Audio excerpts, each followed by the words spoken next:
Hey, what's up, everybody? Today we're looking at Improbable Destinies, Fate, Chance, and the Future of Evolution by Jonathan Losos, an evolutionary biologist who's done a lot of work with lizards and cats. I would definitely encourage you to look him up if you're interested in any of those things. This book review goes out to Triumphal Reads and Maria Rajulovic 3203. And I apologize if I mispronounced that. But I did use a microphone for this video in response to your suggestion, so thank you for that, and if you're watching, I hope you like it. Improbable Destinies is a book on zoology and evolution, and it's mainly concerned with the topic of convergence. This is when organisms hit on the same way of doing business in nature.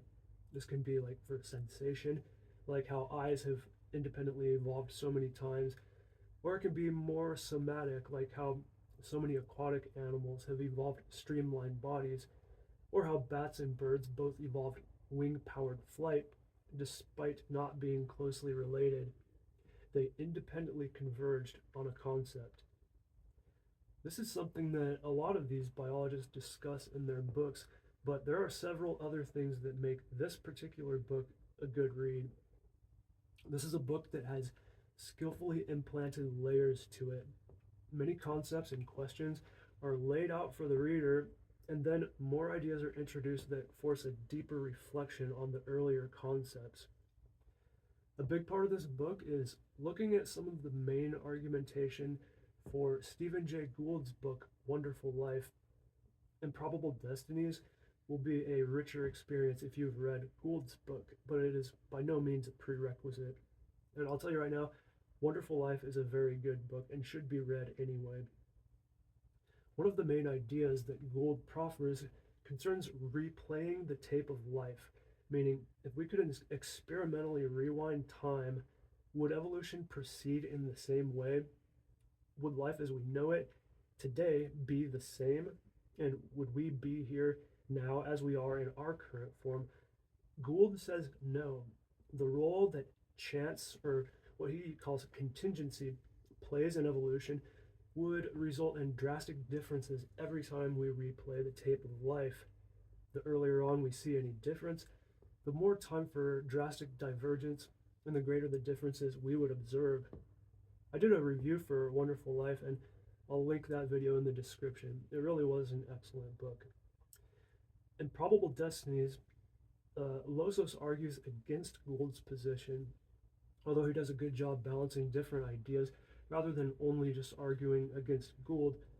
He provides pretty compelling evidence that convergence shows us that with environmental determinism, evolution would have proceeded in a manner more predictable than Gould's hypothesis suggests. And this is actually something I was thinking about while I was reading Wonderful Life. So to see it here in Improbable Destinies was really great. But Losos blew my mind by using famous experiments in evolution to support this idea of convergence versus contingency. This is where some of that brilliant layering comes in with his writing. He discussed some of the most well-known experiments in evolution that get mentioned in books like this, but the way Losos does it, he accomplishes so much more than just teaching the reader about an interesting experiment, like how most writers do it. Not only does Losos blow away this argument that you may have heard that evolution can't be proven because it supposedly takes too long to observe in a human lifetime, but he does so while using the theme of convergence to provide a much deeper view of natural forces, forces that are governing the rules to which evolution is bound, and explains why convergence is so prevalent. I just want to quickly bring up a couple of these studies he writes about because when I first read about them in other books, they really captured what makes biological science and evolution so incredible and wonderful to learn about.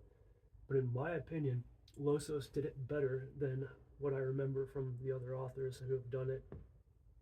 First is John Endler's Trinidad Guppy experiment, which provided so much insight into how environment, mate selection, and predation all come together to shape selection pressures on the guppies, literally shaping their morphology. This is one of the landmark experiments in evolution, And Losos goes into more depth than I've seen elsewhere, and he uses it to enrich his points on convergence. Next is Richard Lenski's E. coli experiment, which showed how chance series of mutations can lead to massive differences in the physiology of an organism. This study is wonderful enough just to read about for what it is, but Losos uses it to show that indeed we can, so to speak, replay the tape of life, as Gould stated long ago was just a thought experiment. And again, the results are used to further his discussion on convergence, again with that layering. Lastly, we have to mention Losos' own experiments with the Anolis lizards of the Bahamas. Not as impactful as the Endler or Lenski experiments, but certainly worth reading. And I will say that this book, for me, peaked around page 250, and after that it became a little less interesting, but that slight decrease brought his work down to the level of most other authors that I've read, so it was still pretty good. Okay, that's it for this one, guys. Thank you for watching. I hope you enjoyed the video. Oh, and I want to thank Triumphal Reads for recommending this book. It was well worth it. Thank you. And if you're watching this channel, you probably already know about Triumphal Reads, but if you don't, definitely check out his channel. I'll link his page in the description. In my opinion, that's the best channel I know of for nonfiction books, especially in the nature and science department. Definitely check him out, and check out Improbable Destinies by Jonathan Losos.